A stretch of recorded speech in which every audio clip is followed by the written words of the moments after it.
Bun găsit, dragi prieteni! Sper că ne auzim. Dacă se poate să-mi dați un semn de confirmare că sunt nou în asemenea transmisii. S-a văzut și la transmisia prin Facebook a conferinței mele de acum 2 săptămâni privind teologia social ortodoxă. Dacă îmi puteți da un semnal ca să știu dacă vorbesc... Bun, eu văd că se uită oameni, dar nu știu dacă se uită, înseamnă că și văd ceva. Bun, atunci nu mai lungim. De ce am făcut această invitație alta decât în genul cunoscut al textelor? Pentru că mă gândesc, iată, în agitația asta a zilei și a lumii în care trăim, că din când în când o privire față în față, sigur, din perspectiva mea acum către dumneavoastră, pe care nu vă văd, dar pe mulți dintre voi chiar vă și știu, și pe cei pe care nu-i știu, o să am bucuria eventual și să-i cunosc. Oricum, fie că suntem în duh, fie că suntem de alte păreri, important e să fim în duh același lucru, în același efort de a înțelege lumea și de a ne înțelege pe noi înșine, până la urmă, ce avem de făcut în această lume. Am zis că această formulă este mai potrivită, măcar din când în când. Din când în când, nu ca regulă, n-am apucături de vedetă, n-am vreau să invadez intimitatea vizuală a nimănui. Dar, repet, am considerat că este un cadru bun și am făcut experiența asta, pot să o spun că gândul mi-a venit tocmai când eram la prietenul meu și al multora dintre voi de idei și de valori, Adrian Papahagi, când, iată, într-o seară, spontan, ne-am decis să citim ceva din poezia, din lirica germană. Și am văzut ce bucurie am făcut altora. Bucuria noastră deveni și bucuria altora. Așadar, acesta e motivul, nu e altul. Ori, dacă tot avem tehnica aceasta care ne permite așa ceva, hai să o folosim și cu cap. Nu doar așa la nevoie, nu doar în pandemie și nu doar în situații extreme.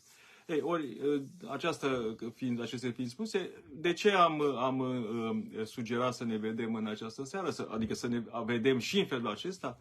Pentru că mă gândesc că sunt multe teme care circulă în moment și care au un grad au un potențial foarte mare de a confuziona, de a tulbura, inclusiv de a scârbi pe cei care sunt mai puțin apropiați de biserică sau care în biserică fiind n-au instrumentele de a discerne anumite realități și de a vedea cumva altfel decât prin prisma unor pasiuni, a unui entuziasm nefiltrat încă din punct de vedere și teologic, intelectual, dar și duhovnicește. O altă precizare, cred eu, importantă, ca să fie lucrurile clar spuse de la bun început, este că nu sunt judecătorul nimănui. Eu doar constat niște lucruri și le analizez. De fapt, asta este menirea unui dascăl, care mai este și preot, nu cum spunea un contemporan debil lexical, încă preot, ci sunt preot cu toate actele în regulă. Deci asta e menirea unui dascăl, cu atât mai mult a unui îndrumător sufletesc, pastoral, să lămurească. Atât cât se pricepe el. Și faptul că, din păcate, în acești 30 de ani, prea puțini au fost cei care și-au asumat această misiune a lămuririi, a catehezei, că de fapt e o cateheză în altă formă, ne-a dus în halul în care suntem astăzi, în care credem în tot felul de conspirații, în care punem urechea la tot felul de bazaconii și în care ne formăm, din păcate, opinii foarte, foarte, foarte divergente, încât te miri că ne mai îndură Dumnezeu sub același acoperiș al Sfintei sale biserici. Ascultam astăzi un cuvânt foarte, foarte potrivit al părintelui Pimen de la Schitul Lacu din Muntele Athos, care mi-a mers la inimă și care spunea, dom'le, ce se întâmplă în România astăzi este rezultatul spălării pe creier. Oamenii se încăierează înainte de a gândi. Iau atitudini, se înfierează, trimit unii altora, cum am primit și eu și mă le blochez, bineînțeles că nu mai am timp să răspund la fiecare, cu toate că ar trebui să am tactul necesar, dar nu mai am, recunosc, e limita mea ca om și am și o limită și fizică și nu numai, și sufletească de multe ori, asta e clar. Nu? Deci își trimit unii altora acuzații. Dom'le, dar n-ai nimic de a face cu ortodoxia. De ce atâta ură? Stai, domnule, că a fi lucid nu înseamnă nici a semnaliza că urăști pe cineva, nici că vrei să distrugi pe cineva, ci vrei să pui ordine în niște lucruri. Ori dacă te deranjează atât de mult luciditatea, lumina, ca să zic așa, generic, înseamnă că nu cel pe care îl critici are o problemă, ci propria ta dioptrie e defectă. De aceea, îi spuneam de curând, mai în glumă, mai serios, unui comentator azi dimineață din Maramureș că îi pot recomanda un oftalmolog bun, dacă are o viziune atât de deformată. De aceea, repet, nu sunt judecător, dar consider că avem datoria de a ne sprijini unii pe alții în încercarea de a ne lămuri pe ce lume trăim. Dar, gata, cu introducerile, haideți să intrăm în tema propriu-zisă, în temele propriu-zise.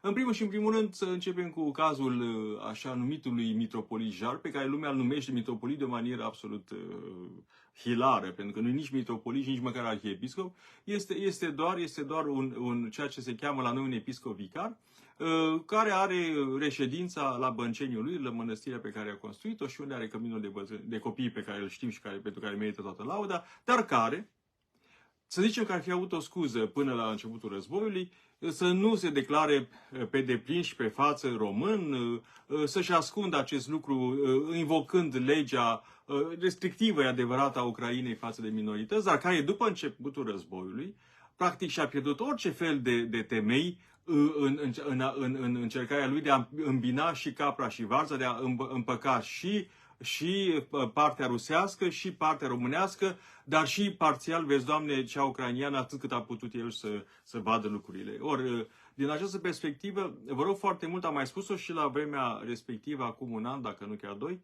sau un an, cred că, am spus-o foarte clar, nu este ceea ce pare. Lăsăm deoparte filantropia lui, care nu e făcută din banii lui personal, ci din donațiile altor oameni. Deci meritul lui nu poate să-l ia nimeni și Dumnezeu îl va judeca exact după ceea ce a și făcut. Dar în cazul situației de față, omul nu este de demn de compătimit că a pățit o chestie, că a fost bătut sau s-a bătut sau a căzut sau Dumnezeu știe ce s-a întâmplat acolo, că nimeni nu are surse sigure din Ucraina, nici o parte, nici alta. Asta e valabil în orice război, în orice conflict. Adică se și spune atât de plastic că primul lucru care moare într-un război este adevărul. Deci, din punctul ăsta de vedere, nu putem să spunem că ce anume s-a întâmplat. Și îmi pare rău că a pățit ce a pățit. Asta e clar. Omenește vorbind, că am văzut ochii tumefiați, m-am îngrozit. Adică e limpede că a fost un șoc mare și sper să se facă cât mai repede bine. Dar, din punctul ăsta de vedere, singura soluție pentru ca el să fi fost credibil și să fi fost până acum, sau să devină de acum înainte, că Dumnezeu îl așteaptă și Biserica îl așteaptă, să fie credibil și să, într-adevăr, să putem să facem ceva ca biserică oficial și nu numai, este, într-adevăr, să treacă sub omoforul Patriarhiei Române, așa cum trec, iată, preoții de dincolo de Prut, care au prins momentul istoric și au înțeles că istoria se scrie în conjuncturi, că nu există momente anunțate cu șurle și trâmbițe. Cine s-ar fi crezut acum 3 ani că lucrurile vor lua o asemenea turnură în Moldova, în Ucraina sau în alte părți ale lumii noastre ortodoxe? Iată că s-au întâmplat aceste lucruri, independent de voința noastră și care pentru noi sunt niște semne pe care trebuie să le fructificăm. Dar nu în sensul egoist, nu să ne bucurăm de necazul altuia, adică de tragedia fraților ucrainieni, ci pur și simplu să luăm act că roata istoriei s-a mai învârtit puțin. Iar din această perspectivă, singura soluție pentru românii din afara granițelor noastre din apropiere este tocmai să caute cât mai repede păvaza bisericii mamă și a țării care, prin prezența ei ca membră a UE și a NATO, oferă perspective mult mai generoase și mai sigure până la urma urmei decât criminala Rusie de la ora actuală. Mă refer la Rusia politică și parțial la discursul aiuritor al ierarhiei ruse, din păcate, în frunte cu Patriarhul Kirill. Ori din această perspectivă, cazul Jar nu este nici de martiraj și nici de altceva, ci este un rezultat al confuziei pe care el însuși a întreținut-o și o întreține și care, într-o bună zi, cel târziu, la sfârșitul războiului, va începe să se lămurească. De aceea, încă o dată, fără să-l judec, fără să arunc vreo anatemă, că nu stă în fire și n-am de ce să o fac, dar tocmai în spiritul lucidității și a cântăririi realităților și a lucrurilor, eu cred că trebuie să avem o mare rezervă față de cineva care are părți bune, Dumnezeu îl va judeca mai cu seamă în funcție de aceste părți bune, dar are și părți care sunt, dacă nu rele, cel puțin ambigue. În orice caz, nu pot să uit faptul că este omul, același om, care predica cu mare patos împotriva mitropolitului Moldovei și Bucovinei, Anarpia Sfințitului Teofan, făcându-l în toate felurile pentru simplu motiv că mitropolia Moldovei sprijină prezența noilor eparhii din Basarabia și care în felul acesta vedea, vezi, Doamne, în narativ rusesc, vedea o agresiune a Patriarhiei Române în ceea ce privește comunitățile care sufletește și canonic, de fapt, îi aparțin. Bun, da, asta este o temă pe care am vrut doar să o trec în revistă, aducând-o cumva la zi și încercând să dedramatizez o situație care nu e nici pe departe ceea ce vrea să pară. Acum, trecem la cazul Teodosie. De ce? La cazul, și spun Teodosie nu din lipsă de respect față de titulatura lui sau față de omul în sine, ci pentru că a devenit așa o marcă înregistrată la oficiul de scandaluri și belele al autorității naționale a prostiei glorioase. Deci e vorba de o marcă. Ori, din punctul ăsta de vedere, cazul Teodosie este din ce în ce mai grav. De ce? Pentru că, lăsăm la o parte biografia lui, lăsăm la o parte care este publică, deci faptul că cineva își imaginează că apare ca un nufăr deodată, este o iluzie care mai devreme sau mai târziu se va sparge. Ori, din punctul ăsta de vedere, biografia Anarpia Sfințitului Teodosie este orice altceva, dar nu glorioasă.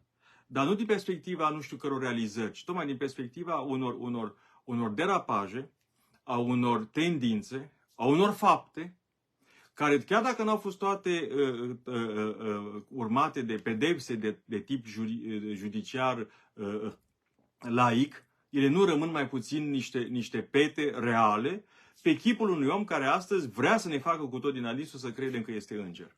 Ori, din perspectiva aceasta, inclusiv comunicatul în această seară, pe care l-am citit cu mare amuzament, pentru că se vede clar că purtătorul de cuvânt de la marginea umedă a țării, chiar că nu are proprietatea termenilor și se face sistematic de râs.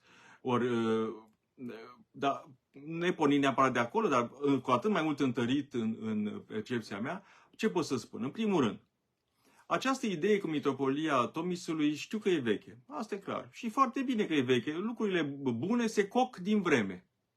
Sau, dimpotrivă, apare iarăși o fereastră de oportunitate, apropo de ce spuneam de preoții din Basarabia care folosesc oportunitatea de acum pentru a intra în Patriarhia Română, oportunitate pe care nu o aveau înainte, și se întâmplă ceea ce înainte nu se putea gândi. Așadar, sunt două variante. Ori ca trăsnetul, ori ca o apă firavă la început, care după aceea crește și ajunge în estuarul în care se împlinește și se unește cu alte fluvii de mari idei și realizări.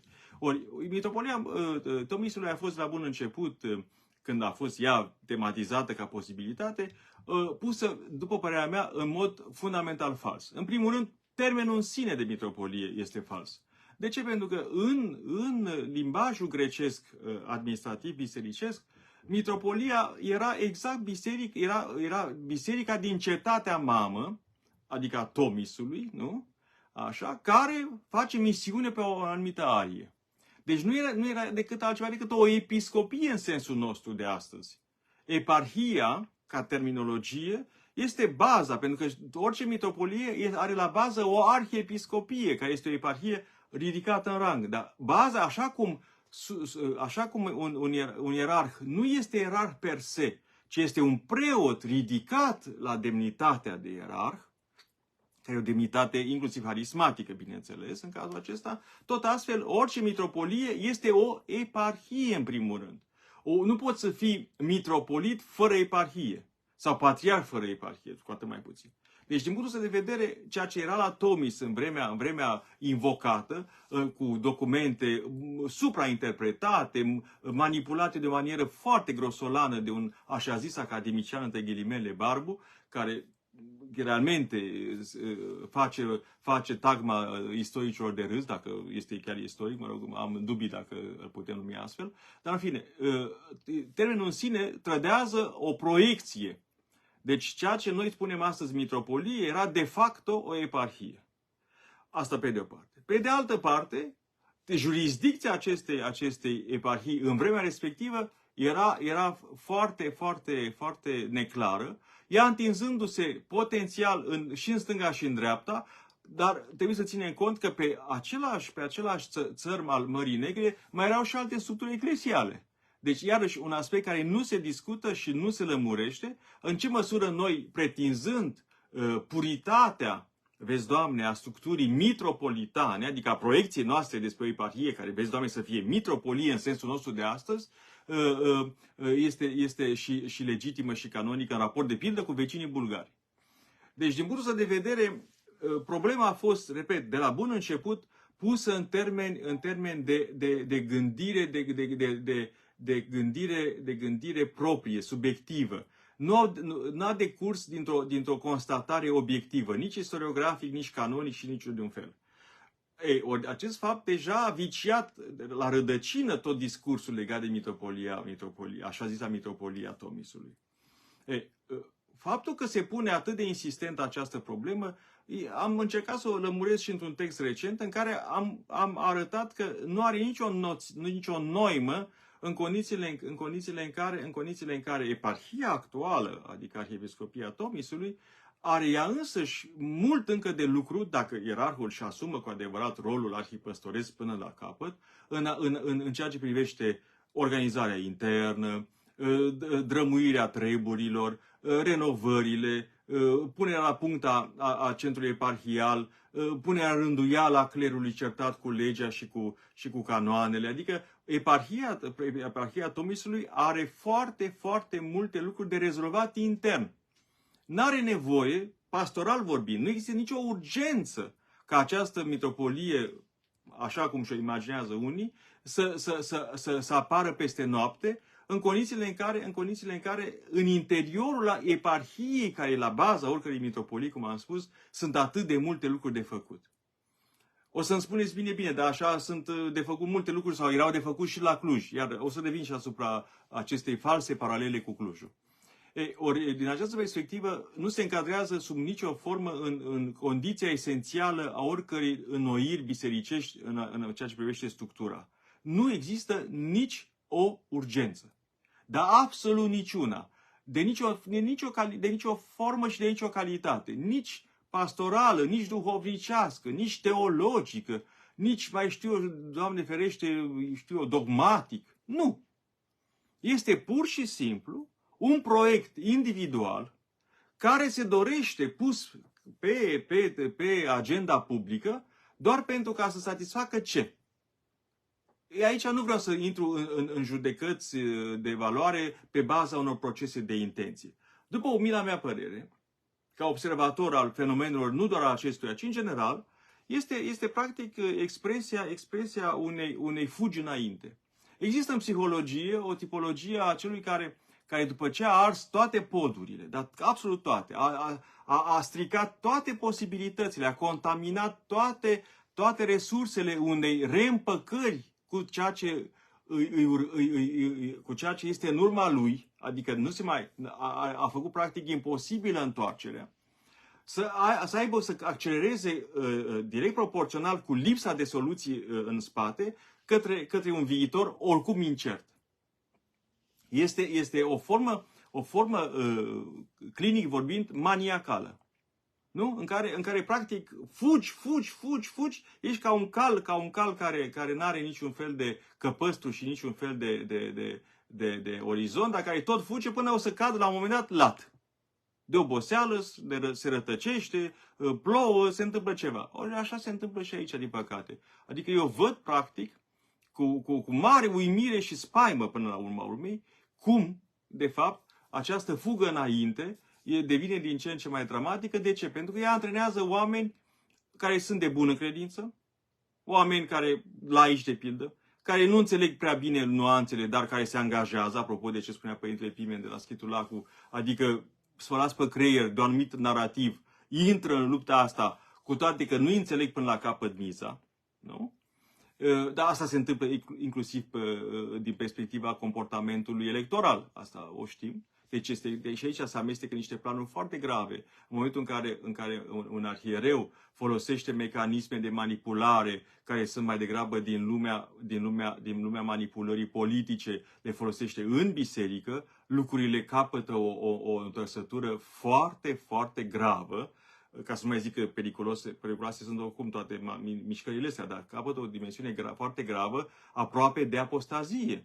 Lasă că rebeliune, că n-ascultă de ordine și de rânduieli. Dar e vorba de faptul că avem de-a face aici cu o acțiune politică, ca structură, ca metode, în scopuri, așa zis, bisericești. Ori această camuflare a modului politic de a gândi și de a acționa, ca și cum ar fi o acțiune bisericească, este o imensă minciună pe de o parte față de oamenii naivi și cinstiți pe de o parte și este până la urmă și o probă de caracter dacă unii se angajează să participe la această minciună din partea clericilor. Orice ar spune purtătorul de cuvânt de acolo sau oricare altcineva în sprijinul acestei idei a mitropoliei Tomisului. Faptul că tu dai un comunicat, cum a fost cel de astăzi, în care spui că societatea civilă a inițiat și organizează marșul de sâmbătă și meetingul de la Constanța de sâmbătă aceasta, despre care eu am citit întâmplător din relatările încrucișate ale mai multor preoți chiar de acolo. Deci nu o vorbesc din aer. Nu vorbesc din aer.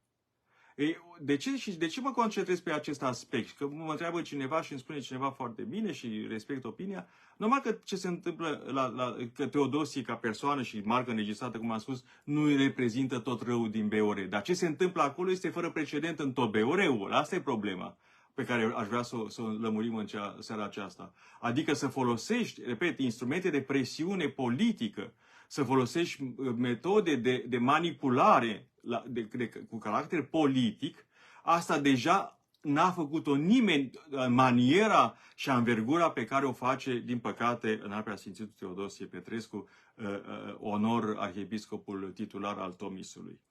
Ori asta trebuie pe noi să ne pună pe gânduri și m-a pus pe mine întâi de toate. Ca unul care, repet, n-am nicio obsesie nici pe Teodosie, nici pe Constanța, nici potriva, am prieteni foarte buni acolo și mă duc cu plăcere. Dar, din punctul ăsta de vedere, văd că se întâmplă, repet, cu instrumentele de judecată, luciditate ale unui teolog social, cum sunt, care se ocupă tocmai de etica bisericii de răsărit, adică de raportul între dogmă și practica în numele dogmei. Adică în ce măsură suntem și ortopraxi, nu doar ortodoxi. Ori din punctul de vedere, repet, cu riscul de a plictisi, ca să se întiperească bine în percepția frăților voastre, ceea ce se întâmplă acolo este o manevră de tip politicianist, adică cu scopuri declarat religioase. Ori această farsă în sine mi se pare de o gravitate, repet, fără precedent. Și de aceea mă concentrez asupra ei. Nu pentru că acolo ar fi tot răul concentrat într-o singură persoană și într-o singură instituție. Nu. Dar ceea ce se întâmplă, repet, cu obstinație, este un lucru fără precedent, cel puțin în ultimii 30 de ani. Ori a invoca societatea civilă în condițiile în care tu, pe linie oficială, dai telefoane la preoții din subordine, prin protopop, consilieri, să vină, mai cu seamă să vină, nota bene. Uitați-vă ce chestie. Și asta, repet, am mărturit, normal că nu le fac publice, pentru că nu vreau să-i pun pe oameni în situații periculoase. Să-i îndemn pe preot să vină unii în reverendă și alții în civil. Auziți, termenul de civil, te doare capul. Deci să fie un preot în civil. Așa, cu familie, bineînțeles, cu cățel, cu pucer. Toate aceste lucruri, repet, arată o făcătură sinistră. Adică cine crede, dacă Teodosie crede că opinia publică este toată formată din auriți și aiuriți, se înșală. Iată că mai sunt și câțiva care văd altfel. Și le văd altfel nu în sensul că au ei dreptate, ci pentru că se uită cu spaimă și cu consternare în ce hal am putut ajunge. Ca să fim chemați, de pildă, mai de unăzi, era o chemare a cuiva la rugăciune pentru recunoașterea mitropoliei Tomisului, adică o inversare inclusiv a duhului eclesial și a duhului de rugăciune. Noi ne rugăm nu pentru reușita nu știu cui, nu știu cum, ci ne rugăm, de pildă, ne rugăm ca Dumnezeu să-și facă voia. Ne rugăm pentru pace, pentru că Dumnezeu este Domnul păcii. Dar nu ne rugăm lui Dumnezeu să se întâmple ceva cu mitropolia, să fie recunoscută. Că Dumnezeu nu este Dumnezeu mitropoliilor. Deci ne rugăm pentru lucruri sănătate, pentru că Dumnezeu este vindecător. Ne rugăm pentru pace, pentru că este pacificatorul prin excelență. Ne rugăm pentru mântuire, pentru că este mântuitor. Acestea sunt atributele din care noi decelăm rugăciunile către El. Nu putem ruga pentru ceva impropriu. De aceea toate rugăciunile, Doamne, fă să se transforme trabantul meu într-un Mercedes clasa S. Astea sunt rugăciuni improprii și intră cel puțin la capitolul de amuzament în ceea ce privește raportarea la Dumnezeu. Ori acest mod această abordare și această raportare a regăsit-o cu stupoare, inclusiv la confrații de pe malul mării, care se roagă pentru recunoașterea mitropoliei Tomisului. Adică însăși punerea aceasta în ecuație a unor rugăciuni pentru asta, mi se pare, sigur, posteros și e bine să ne rugăm pentru catedrala de la București. Dar noi știm, pentru că acolo e casa Domnului. Te poți ruga pentru multe alte aspecte, dar nu pentru așa ceva. Cum ar fi să ne rugăm pentru Schengen? Nu. Ne rugăm pentru pacea în lume și pentru buna înfrățire a oamenilor, care înseamnă, printre altele, și schimbul liber. Dar astea sunt deja derivatele rugăciunii. Nu mai sunt scopul în sine. Ele sunt binecuvântările care decurg din rugăciune. Dar, revenind, și atunci a spune că tu, de fapt, organizezi spontan că societatea civilă s-a organizat spontan, fără contribuția ta ca instituție, ca eparhie, este nu doar o minciună, ci este o încercare de a manipula, iarăși politicianist, opinia publică. Nu, arhiepiscopia este foarte implicată, mai cu seamă, repet, pe baza telefoanelor, a mesajelor și prin cei care vor veni, că n-au încotro, că se vor face eventual liste, habar n-am cum vor controla loialitatea și care îi vom vedea într-o imagine demnă de meeting-uri electorale, că toți suntem în an electoral, sâmbătă pe străzile Constanței. O imagine dezolantă, pe care, sincer să fiu, n-aș fi crezut că aș fi putut să o vedem, iată la 30 de ani de la căderea comunismului. Ori din această perspectivă, una peste alta, ceea ce pretind cei de la Arhiepiscopia Tomisului se dovedește, repet, o minciună sfruntată. Pe de altă parte, un alt aspect esențial, invocarea poporului. Ce înseamnă aici invocarea? Că poporul a răbdat, vezi, Doamne, a răbdat. Nu știu dacă cineva a suferit atât de mult în forul său interior, constanțean fiind sau din Dobrogea, pentru că nu-i mitropolie. Nu cred că cineva a avut pagube sufletești, cu atât mai puțin materiale. De aceea, invocarea poporului mi se pare în astfel de situații foarte, foarte suspectă și vă spun și de ce. În primul și în primul rând, cei care invocă poporul în astfel de situații pentru a-și argumenta poziția lor individuală în raport cu colegiul sinodal, nu?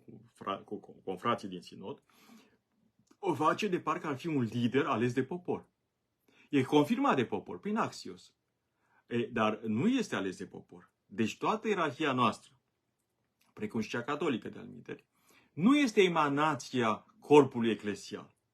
Discuția aceasta e lungă și complexă. În protestantism lucrurile au fost cumva rezolvate parțial mai bine, în sensul participării, în sensul că sunt delegați concreți, adică se participă mult mai activ la alegerea unui lider religios. La noi nu.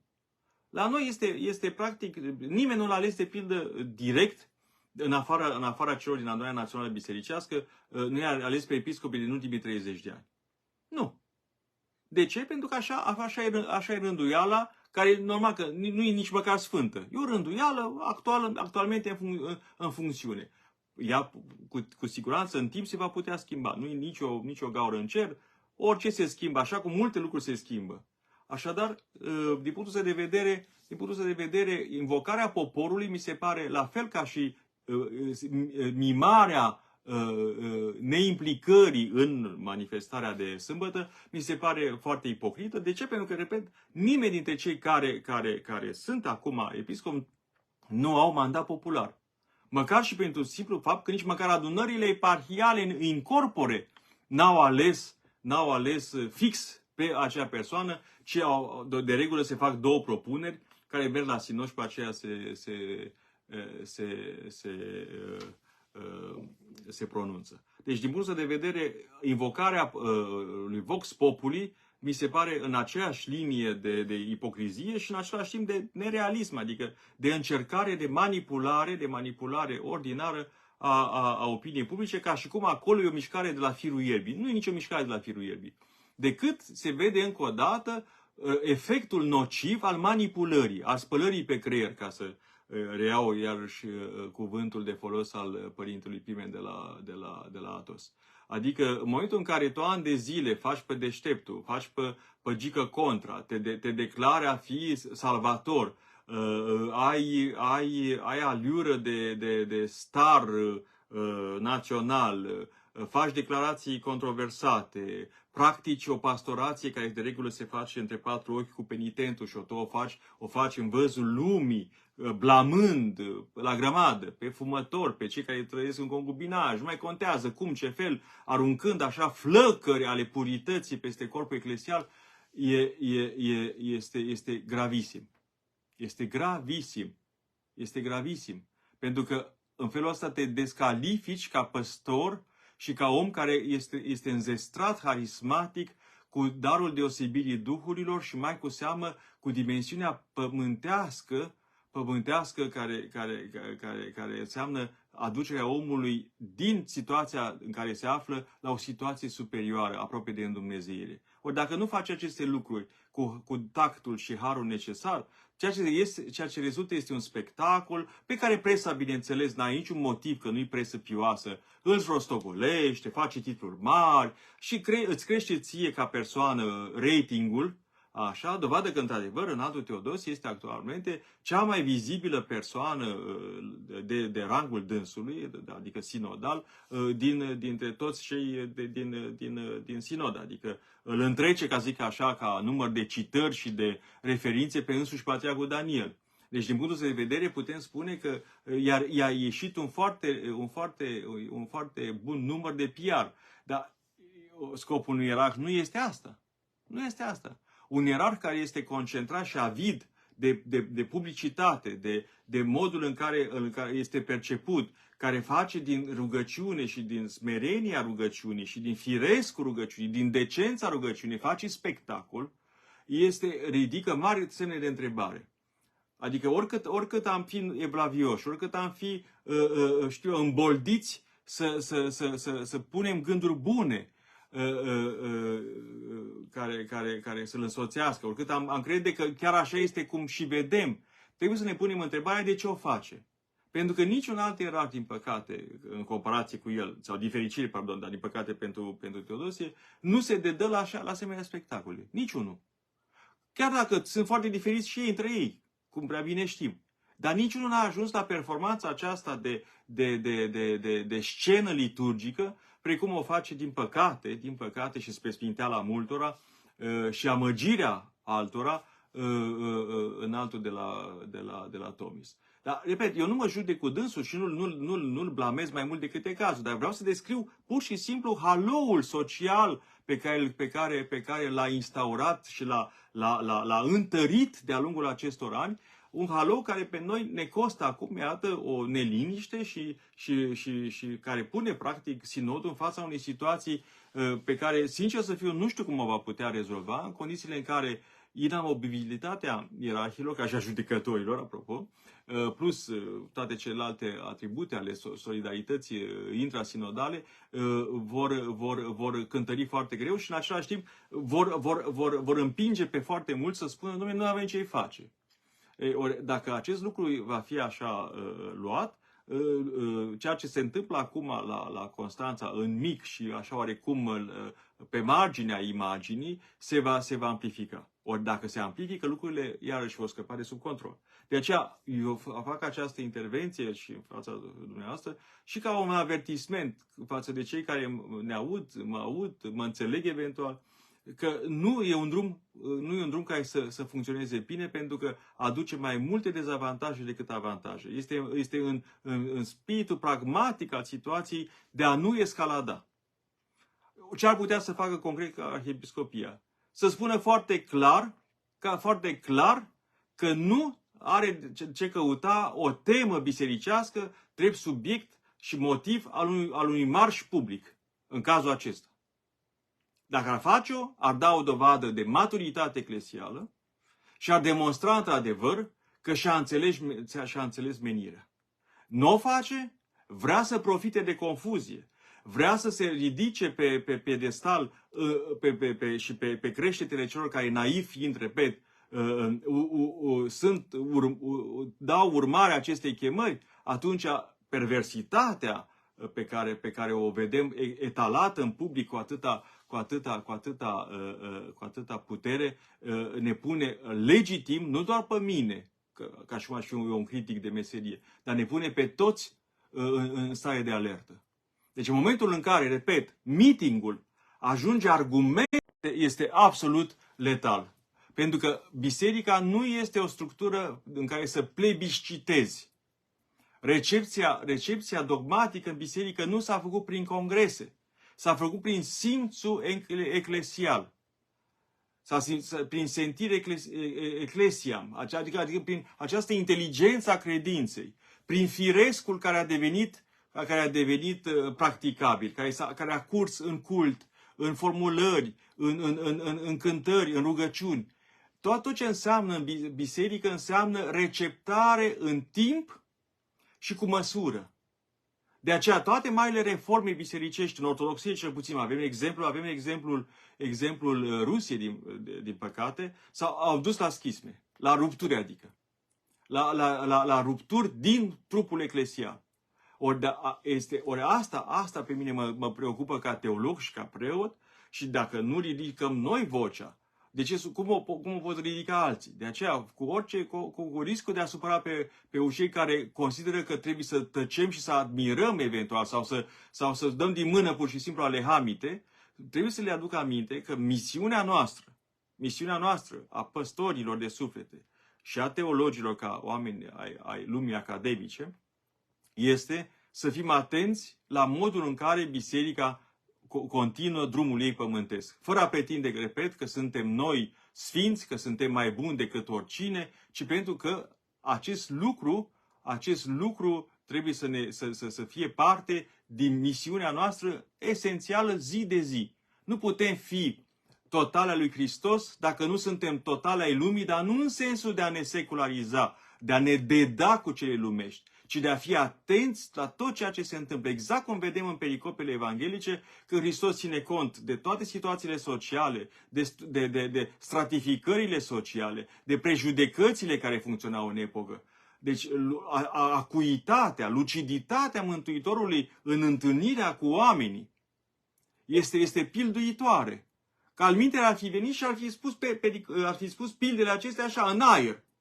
Nu. Ori noi vedem tot timpul acolo în ce manieră contextuală, concretă și nemijlocită se întâmplă actul kerigmatic, adică al anunțării Evangheliei, a vestii celei bune.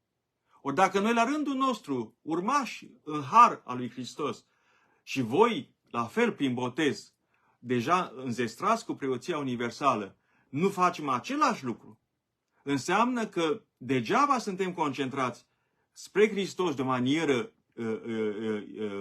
fixă, imobilă, câtă vreme noi asistăm la cele ale lumii ca și cum ne-ar privi într-o măsură fie mai mică, fie mai mare sau chiar deloc. Deci aceasta e chemarea noastră, a lucidității și a participării la lumesc, la lume. Fără, sigur, cu riscul de a ne însuși și noi, fără să ne dăm seama, de aceea e foarte importantă înfrățietatea dintre noi, să ne mai tragem de mâini, că dai, dom'le, că bați câmpii sau sari calul, dar fără să ne însușim lumesc în întregimea lui, cu toată pletora de consecințe nefaste. Nu. Trebuie să fim în lume, în timp. Tocmai pentru ca să fim cu Hristos în veșnicie. Cine nu este cu Hristos în timp, nu va putea fi nici cu Hristos în veșnicie. Asta e, așa cum spun, este abecedarul, este ABC-ul fundamental al oricărui creștin care a înțeles ce înseamnă tensiunea dintre văzut și nevăzut, dintre aici și dincolo, dintre deja și nu încă. Pentru că dacă nu înțelege așa, totul este o schizofrenie, totul este o polarizare și totul se transformă în pricină de sminteală sau, iată, de tot felul de acțiuni care ies complet din tipar și evanghelic, dar și bisericesc în cazul nostru dat. Din această perspectivă pun problema aceasta. Deci, din punctul ăsta de vedere, reiau pedagogic. Și anume, dacă tot se dorește ca tema aceasta a mitropoliei Tomisului, cu argumente refăcute, bineînțeles, și revizitate, să fie păstrată cu adevărat și reluată în toată serenitatea de către sinod și de către cei întrituiți, atunci nu trebuie încărcată cu niște acte irresponsabile. De aceea fac un apel pe această cale la înalt preasfințitul Teodosie și la cei din jurul lui și inclusiv la cei care inspirați sau, hrăniți la propriu și la figurat de el, s-au angajat în această luptă mare, între ghilimele, atacându-mă și pe mine și pe Vasile Bănescu și pe alții care le stau în cale, le fac un apel clar și simplu și bărbătesc și părintesc în același timp. Opriți-vă până când nu creați precedent care să vă descalifice pe de-o parte, iar pe de altă parte să ne pună și mai mult în văzul lumii ca subiect de scandal. Înalt preasfințite, nu sunteți George Simion al ortodoxiei. Nu sunteți și nu-i bine să deveniți. Chiar dacă aveți toate datele de zoon politicon, de animal politic, care v-ar califica. Dar, din păcate, nu sunteți în politică, sunteți în biserică. Iar fiind în biserică, abțineți-vă dacă aveți porniri de un asemenea civism corupt. Nu. Potoliți-vă. Pentru că alminteri, repet, lucrurile o pot să ia o turnură care vă descalifică, dar mai cu seamă ne descalifică pe noi. Și îi puneți pe colegii sinodali într-o situație absolut imposibilă. Pentru că orice dorință de a încerca să găsească o soluție se va dovedi a fi iluzorie. Ori ne spuneți că foarte clar de pe acum, ca să nu ne mai pierdem timpul, să ne mai tulburăm sufletește, să mai trâncănim aiurea. Spuneți-ne foarte clar ce vreți. Vreți schismă? Vreți o patriarhie proprie? Vreți să fiți, noul pod al lui Apolodor, dar pe rusește? Vreți să faceți o eparhie împreună cu Crimeea? Spuneți-ne foarte clar ce vreți. Ca alminteri știm foarte bine cu cine stăm de vorbă. Ori dacă nu vreți să rămâneți în comuniunea Bisericii Ortodoxe Române, vreți să fiți în continuare un ierarh legitim și moral, nu doar formal și canonic, ci vreți să fiți cu adevărat un păstor cinstit și nevopsit, atunci trebuie să să separați apele. De aceea, concret și ca să nu mai lungesc intervenția, că mi se pare oricum prea lungă, opriți, încercați să vă disociați și retrageți-vă toate telefoanele și toate invitațiile adresate preoților legate de demonstrația de marșuri, de meeting-ul de sâmbătă. Nu aveți ce căuta pe străzi cu teme de organizare bisericească. Apostolicitatea bisericii nu stă în strigăte. Nu stă în postări infamante. Nu stă în a acuza pe aici, pe ăla, că nu știu cum, că nu știu cum. Și dacă apariția mitropoliei Tomisului este legitimă, lăsați ca legitimitatea, împreună cu apostolicitatea, care e temelia oricărei legi în biserică, să lucreze. Nu forțați, nu forțați, n-aveți nicio miză. Nu vă ajută nici la mântuire, ci eventual, din păcate, ajută la smintire. Și asta o spun cu toată greutatea pe care o poate avea un om din public, ca să zic așa. Ori din această perspectivă, cred eu că trebuie să ne revenim la calm, pentru că sunt destui care în afara bisericii lucrează la șubrezirea, nu a imaginii ei, că avem o obsesie cu imaginea asta, nu, ci lucrează pur și simplu la erodarea amprentei de har pe care biserica o are în continuare adânc înfiptă în solul cu adevărat apostolic al întregii Românii, nu doar al Dobrogei. Încercați să nu faceți praf tezaurul apostolic, punându-l în slujba unor scopuri impure, slujite de mijloace și mai impure. În rest, sigur, am mai pus așa, nu doar în glumă, am pus cazul acuzativ. După cazul Jar și cazul Teodosie, am pus și cazul acuzativ. Adică și mă refeream aici la ceea ce circulă acum și mi pare foarte rău să citesc așa ceva și chiar îmi face rău fizic așa cumva când văd oameni de calitate care sunt aduși în astfel de situație. Despre situația părintelui chirurg de la Constanța, care este demascat, ca să zic așa, drept la limită un impostor medical și care intră în seria, știu eu, altor figuri mai puțin onorante ale breslei minunate a medicilor. M-a îndurerat, nu atâta, și m-a îndurerat și când am citit materialul și m-am mirat că a putut să intre în această logică, Părintele Mindea, dar m-a îndurerat și mai mult modul în care Arhiepiscopia Tomisului s-a spălat pe mâini. S-a spălat pe mâini pur și simplu. Și mai mult m-a îndurerat faptul că nici măcar cel căruia i-a finanțat o dita mai mănăstire cu o calitate a vieții demnă de o reședință cu adevărat mitropolitană, n-a ieșit nici cel public într-o apărare a binefăcătorului său. Asta arată într-un fel că, să nu se supere nimeni, că cine intră pe poarta de la Tomis nu este așa cum a intrat. Dar nu în sensul pozitiv, ci frecvent și dovedit în sensul negativ. Ori aceasta fiind spusă, recapitulând, iau încă o dată pe rând, Părintele Jar, episcop vicar al Arhiepiscopiei Cernăuților, nu este martir, ci este o victimă și a situației, dar și a propriilor sale ambiguități. Arhiepiscopul Tomisului să facă bine să nu alimenteze forma aceasta de pseudo-democrație eclesială, de fapt de populism, în sensul cel mai concret al termenului, în sensul definit ca atare de dicționarele de studii politice, să oprească, să se delimiteze cel puțin radical de ceea ce ar urma să se întâmple sâmbătă și să nu mai invoce poporul într-un mod obsesiv, pentru că, iată, mai este un aspect pe care nu l-aș lăsa neamintit. Pe de o parte, poporul ne este de folos acum, ca să-l aducem în discuție, dar când același popor își dorește la propriu canonizarea mărturisitorilor din pușcăriile comuniste, nimeni nu ascultă poporul. Deci e același popor. Deci, pe de o parte, poporul e bun ca să-l luăm la breloc, ca argument pentru a face presiuni total nelegale și necanonice la adresa sinodului și a pleromei bisericești, iar pe de altă parte, același popor nu este bun atunci când își arată Evlavia la Arsenie Boca, când își arată Evlavia la Valeriu Gafencu sau la alți mărturisitori de pușcăriile comuniste. Nu, același popor pe această temă nu e bun sau, în orice caz, nu este de ascultat. Ori, haideți să ne lămurim. Dacă toți sunteți membru al Sfântului Sinod, lămuriți-ne. Când e bun poporul? Și la ce? Pentru ca să știm măcar care ne este fișa postului.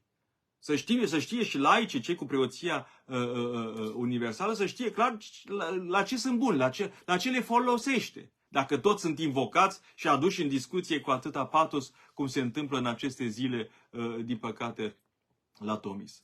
Asta să fie de spus, iar legat de ce se mai întâmplă de acum înainte, eu cred că am putea să facem așa o mică, fără promisiuni mari, o mică tradiție, ca să zic așa, ca din când în când să ne vedem și pe această cale, pentru că textele sunt bune, sunt folositoare ele cât pot să cuprindă în sinteză anumite aspecte și să le devoaleze sensurile evidente sau mai puțin evidente, dar eu cred că o modalitate de acest fel față cred că ne face mult mai bine. Cu acestea, în speranța că nu am tulburat, în speranța că am adus și eu o mică contribuție și nu din postura, repet, de judecător, ci de om care încearcă așa, cu onestitate. De un singur lucru vă pot asigura că sunt onest. N-am niciun interes. Ce interes am eu să mă pun, așa zic, rău cu unul sau cu altul? N-am niciun interes.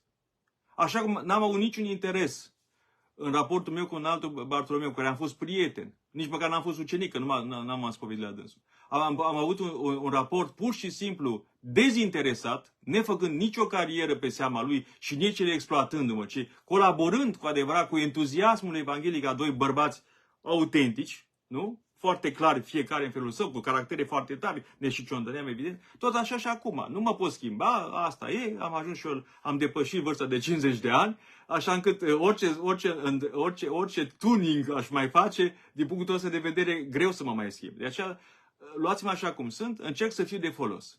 Așa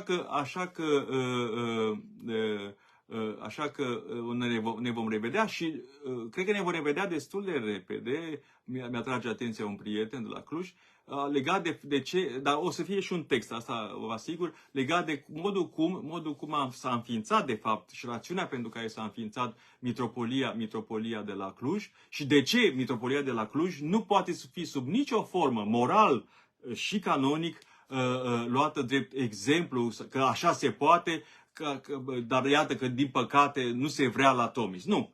Tomisul este o altă poveste, are altă regie, are alte ingrediente, în timp ce s-a întâmplat la Cluj este absolut altceva. Și asta nu spun din părtinire, ci pentru că este ceva obiectiv. Dar despre acest lucru merită să ne revedem când o dea Dumnezeu, în câteva zile, într-o săptămână. Vom simți cum suflă Duhul în aer, ca să zic așa. Oricum, una peste alta, vă mulțumesc că ați fost alături și că v-ați dat silința. Cei care nu sunt de acord cu mine să nu mă înjure. Să nu conteste nici preoția, nici teologia, nici omenitatea, adică să se abțină, dacă pur și simplu să nu mă mai urmărească. Deci să nu purtăm această zânzanie pe paginile fiecăruia. Eu nu intru pe pagina nimănui care susține pe Teodosie și nu împart palme. Deci măcar această simetrie de comportament aș aștepta. Dacă nu, sigur, cu părere de rău, n-am practicat prea mult acest sport, dar voi deveni și eu blocator. Adică pentru că cu astfel de oameni, de multe ori, din păcate, o spun cu toată durerea pastorală, acum vorbind, nu prea mai ai argumente. Sunt așa de vorba lui Țuțea, sunt posedați de certitudini. Ori, dacă ar fi să fii de o singură certitudine cu adevărat posedat, dar pozitiv vorbind, este doar grija de mântuirea ta proprie, fără a uita că trăiești într-un timp pe care Dumnezeu ți l-a dat ca să-l fructifici cu luciditate, cu gingășie și, atât cât se poate, cu bucurie. O seară bună și pe curând!